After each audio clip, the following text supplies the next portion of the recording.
नवी मुंबई आंतरराष्ट्रीय विमानतळाला लोकनेते दिबा पाटील यांचे नाव देण्याच्या मागणीने आता दिल्लीचा रस्ता धरलाय। दिबांच्या नावासाठी भूमिपुत्रांची वारी दिल्लीच्या दारी अशी घोषणा देत 5 ऑगस्ट रोजी दिल्लीतील जंतर मंतर येथे भव्य आंदोलन करण्यात येणार असल्याची घोषणा यावेळी करण्यात आली।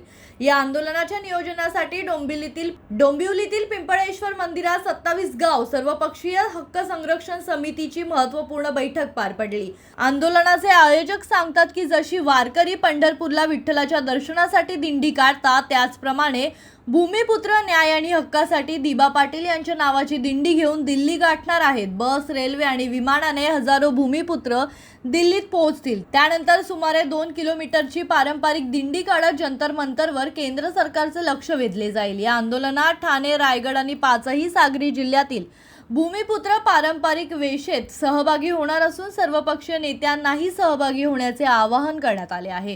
हे केवळ एका समितीचे आंदोलन नसून भूमिपुत्रांच्या अस्मितेचा आणि न्याय हक्काचा लढा असल्याचं आयोजकांनी म्हटलंय। नवी मुंबई विमानतळाला लोकनेते दिबा पाटील यांचे नाव देऊन सरकारने हा दीर्घकाळ प्रलंबित प्रश्न तातडीने मार्गी लावावा अशी ठाम मागणी यावेळी करण्यात आली। खरं तर मुळात आग्र्याचा बच्चा दिल का सच्चा अशी जी आमची पूर्वीची म्हण होती, तर या 27 गाव सर्वपक्षीय संघर्ष समितीने या आंदोलनाची ललकारी दिलेली आहे।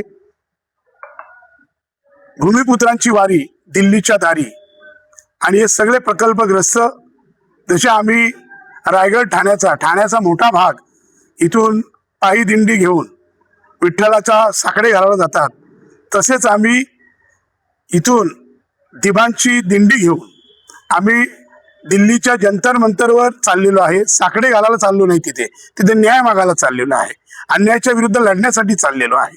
भारतीय संविधान जिवंत आहे का मारण्याचा प्रयत्न आहे हे विचारण्यासाठी ही सगळी दिबाची लेकरं चाललेली आहेत।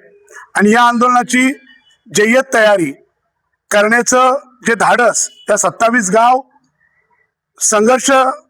सर्वपक्षीय संघर्ष समितीच्या या युवकांनी जी त्यांची जबाबदारी घेतलेली आहे, खरं तर एकदम सिस्टमॅटिक आंदोलन आहे।